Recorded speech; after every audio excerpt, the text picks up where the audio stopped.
तो जय हिंद। आप सभी युवा शक्ति का वेलकम है और आज हम लोग पी ब्लॉक में ग्रुप 15 एलिमेंट्स के हाइड्राइड्स के प्रॉपर्टीज का डिस्कशन करेंगे और उसके ट्रेंड्स का डिस्कशन करेंगे, क्योंकि आप जानते हैं कि कॉम्पिटिटिव एग्ज़ाम या फिर किसी डिफरेंट बोर्ड के एग्ज़ाम में ये ट्रेंड्स से क्वेश्चन बहुत आता है। तो चलिए बिना टाइम स्टार्ट किए शुरू करते हैं। देखिए सर, ग्रुप 15, 16 और 17 के हाइड्राइड्स के पीरियोडिक ट्रेंड्स यानी उसके प्रॉपर्टीज का ट्रेंड्स अब थोड़ा अच्छे से याद रखेंगे तो हमको लगता है कि आपको फ़ायदा होगा। कहाँ? जो अभी बोले हैं, बोर्ड में या फिर कंपटीशन में। तो जरा देखिए सर, आप ग्रुप 15 एलिमेंट्स में hydrides NH3, PH3, ASH3, SbH3, BH3 ये सब बनाता है जो आप जानते हैं। इसका ये देखिए, ये स्ट्रक्चर्स हाइब्रिडेशन क्या होगा? 1 सिग्मा, 2 सिग्मा, 3 सिग्मा, 4 सिग्मा, 4 तो sp3 होता है। इस शेप को पिरामिडल बोलते हैं। और एक चीज़ याद रखना है कि all these hydrides are volatiles होता है। खास करके आपको ये देखना है, ये BH3 इतना लेस स्टेबल होता है कि रूम टेम्परेचर पर ही डिकम्पोज कर जाता है, यानी ये सबसे कम स्टेबल होता है, ये सबसे ज़्यादा स्टेबल होता है। तो चलिए अब हम इसके प्रॉपर्टीज में पहला प्रॉपर्टीज का डिस्कशन जब करें तो दैट इज बॉन्ड एंगल। तो बॉन्ड एंगल आप बुक में ऐसा लिखा हुआ देखेंगे। क्या देख रहे हैं कि NH3 अमोनिया का बॉन्ड एंगल सबसे ज़्यादा है और BiH3 का बॉन्ड एंगल सबसे कम है। ठीक है, तो ये जो बॉन्ड एंगल कम है और आप जानते हैं हाइब्रिडेशन इज sp3 होगा, तो शेप क्या होगा? sp3 हाइब्रिडेशन का शेप क्या होना चाहिए? टेट्राहेड्रल। लेकिन नहीं भैया, इसके हाइब्रिडेशन में क्या चीज़? लोन पेयर इलेक्ट्रॉन का की कंट्रीब्यूशन है। That's why according to VSPR theory इसका जो शेप होगा वो नहीं होगा जो आप सोचते हैं, यानी डिस्टॉर्ट कर जाएगा। डिस्टॉर्ट करके टेट्राहेड्रल के बदले पिरामिडल हुआ, ये आप जानते हैं। तो बॉन्ड एंगल भी वो नहीं होगा जो होना चाहिए, यानी sp3 का क्या होता है 109 डिग्री 28 मिनट होता है, वो ना होकर के अलग होगा, इतर होगा, डिफरेंट होगा। और डिफरेंट क्या है? सो आप देख रहे हैं सबका बॉन्ड एंगल अलग है। तो सवाल ये उठता है कि ये बॉन्ड एंगल का ट्रेंड्स ऐसा क्यों है, यानी NH3 का सबसे ज़्यादा, BiH3 का सबसे कम क्यों है? तो आप जानते हैं कि बॉन्ड एंगल जब देखिएगा तो यहाँ देखिए, ये लोन पेयर इलेक्ट्रॉन सब में है, NH3 से BiH3 सब में लोन पेयर इलेक्ट्रॉन है। लेकिन बॉन्ड एंगल किस पर डिपेंड करता है? Size of central atom, size of central atom and electronegativity of central atom, negativity. और आप जानते हैं जो आप नाइट्रोजन से Bi की ओर जाते हैं तो क्या होता है? साइज इंक्रीज करता है और इलेक्ट्रोनेगेटिविटी डिक्रीज करता है। ऐसा होने से जरा देखिए, ये साइज बढ़ जाएगा और साइज बढ़ेगा, साथ साथ इसको खींचने की क्षमता घट जाएगा। तो दैट्स वाई जो बॉन्ड पेयर इलेक्ट्रॉन्स है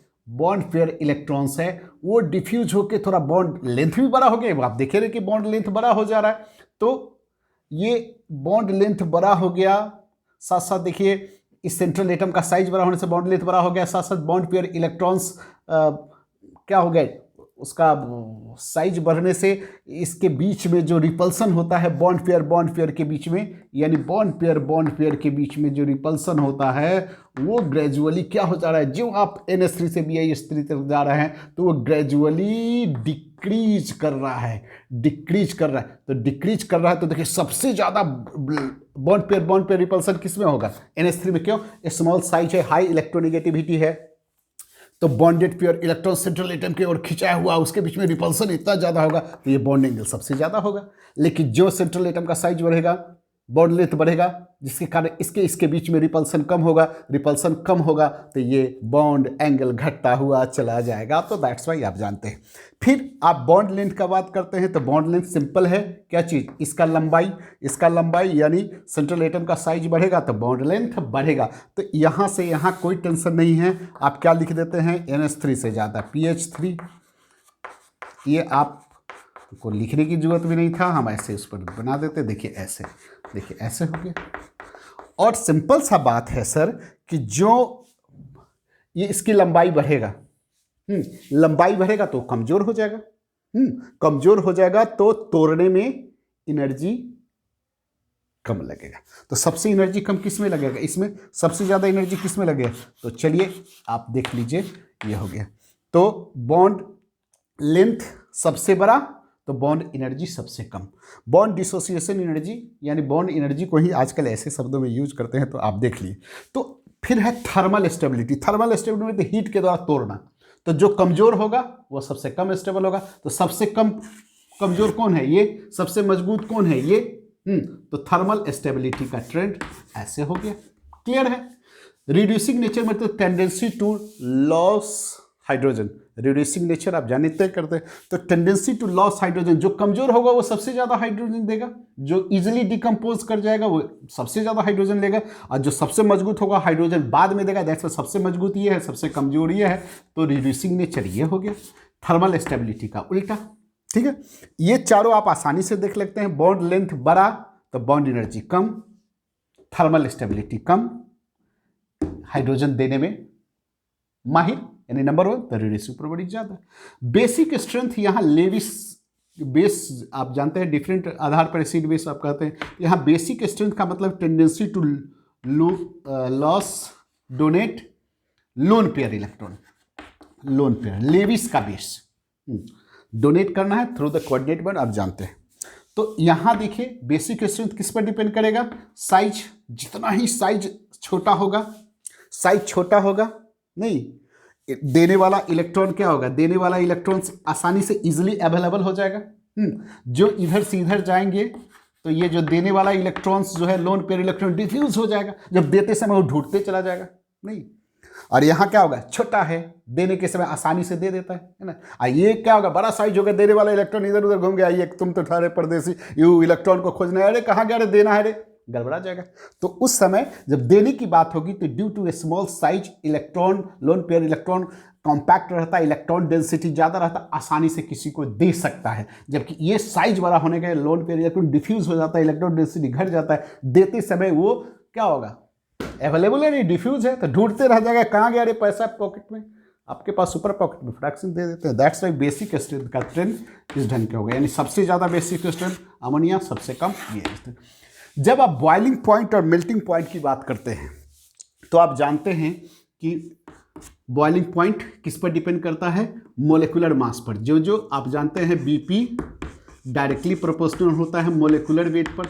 मोलेकुलर वेट का मतलब है वान डेर वाल फोर्स पर, वान डेर वाल फोर्स पर। मोलेकुलर मास ज़्यादा तो वान डेर वाल फोर्स ज़्यादा होगा, ठीक है। और फिर साथ साथ इस पर हाइड्रोजन बॉन्ड पर भी डिपेंड करता है। तो देखिए इसका अमोनिया का बॉइलिंग पॉइंट बिल्कुल अनएक्सपेक्टेड नहीं कहिए, हाँ कह सकते हैं। यदि हम मोलेकुलर वेट के आधार पर देखते तो सबसे कम मोलेकुलर वेट इसका है, सबसे ज़्यादा इसका है। तो मोलेकुलर वेट बढ़ेगा तो बॉइलिंग पॉइंट बढ़ेगा, तो ऐसे होना चाहिए था। मोलेकुलर वेट बढ़ा, वन डेर वाल फोर्स बढ़ा, बॉइलिंग पॉइंट बढ़ा, ठीक है, ऐसा है। यहां से आप सोचिए ना, देखिए आसान से है। यहां से मोलेकुलर मास बढ़ा, वन डेर वाल फोर्स बढ़ा, बॉइलिंग पॉइंट बढ़ा। ई भाई साहब अचानक क्यों इनका बॉइलिंग पॉइंट अचानक इतना बढ़ गया, क्योंकि इनमें हाइड्रोजन बॉन्ड बनाने की क्षमता आ गया, ये बॉन्ड बनाने की क्षमता आ गया, जिसके कारण इनका जो ये क्या हो गया, बॉइलिंग पॉइंट एकदम अचानक अनएक्सपेक्टेड रूप से बढ़ गया।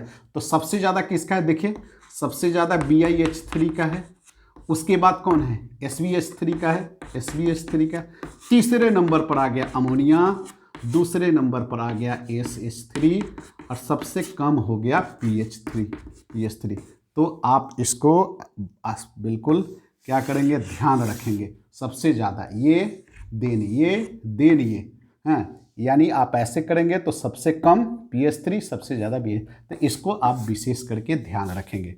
मेल्टिंग पॉइंट पर आते हैं, मेल्टिंग पॉइंट पर आते हैं तो BI इस तरह का मेल्टिंग पॉइंट इसलिए नहीं दे रहे कि रूम टेम्परेचर पर क्या वो डिकम्पोज कर जाता है, तो उस समय क्या करना है इसे। तो मेल्टिंग पॉइंट भी यहाँ देखिए, मेल्टिंग पॉइंट यहाँ देखिए हाइड्रोजन बॉन्ड के कारण यहाँ बॉइलिंग पॉइंट में प्ले किया, बढ़ा, लेकिन यहाँ देख रहे हैं बॉइलिंग पॉइंट हाइड्रोजन बॉन्ड के कारण इसका बॉइलिंग पॉइंट अचानक बढ़ा, लेकिन ये SvH3 से जीत गया, सॉरी PH3 और ASH3 से जीत गया, यानी इसके हाइड्रोजन बॉन्ड का मैग्नीट्यूड इतना ज़्यादा है कि इस दोनों के वान डेर वाल्स फोर्स को मात कर दिया, लेकिन इसके वान डेर वाल्स फोर्स को मात नहीं कर पाए, इसलिए तीसरे नंबर पर फर्स्ट सेकेंड थर्ड आया। जबकि यहां देखिए हाइड्रोजन बॉन्ड का इतना कमाल है भाई साहब कि नंबर 1 खिलाड़ी बन गया, यानी इस समय क्या हो गया सर, NH3 सबसे ज़्यादा, देन SbH3 है, देन आपका ASH3 है, एंड देन आपका PH3 है। ठीक है, तो सबसे कम आपका PH3 हो गया ना, देन ASH3 हो गया। तो आप इंक्रीजिंग डिक्रीजिंग ऑर्डर ऐसे करके आप बना सकते हैं, ऐसा कुछ नहीं है ये, लेकिन ऐसा कुछ नहीं है कि क्या आप ध्यान में रखना है ये ट्रेंड्स। तो this is all about your periodic trends या प्रॉपर्टीज के ट्रेंड्स किसका, ग्रुप 15 एलिमेंट्स के हाइड्राइड का। तो आप इसको खास करके आप बॉइलिंग पॉइंट को ध्यान में रखेंगे, मेल्टिंग पॉइंट को ध्यान में रखेंगे, और सब तो नॉर्मल है। तो चलिए आज की मुलाकात को इतने ही पर स्टॉप करते हैं और फिर मिलते हैं नेक्स्ट ग्रुप 16 के हाइड्राइड्स के प्रॉपर्टीज़ को, देन ग्रुप 17 के प्रॉपर्टीज़ को, देन और सभी बातें होंगी, मुलाकातें होंगी। तब तक के लिए वंदे मातरम, मिलते हैं।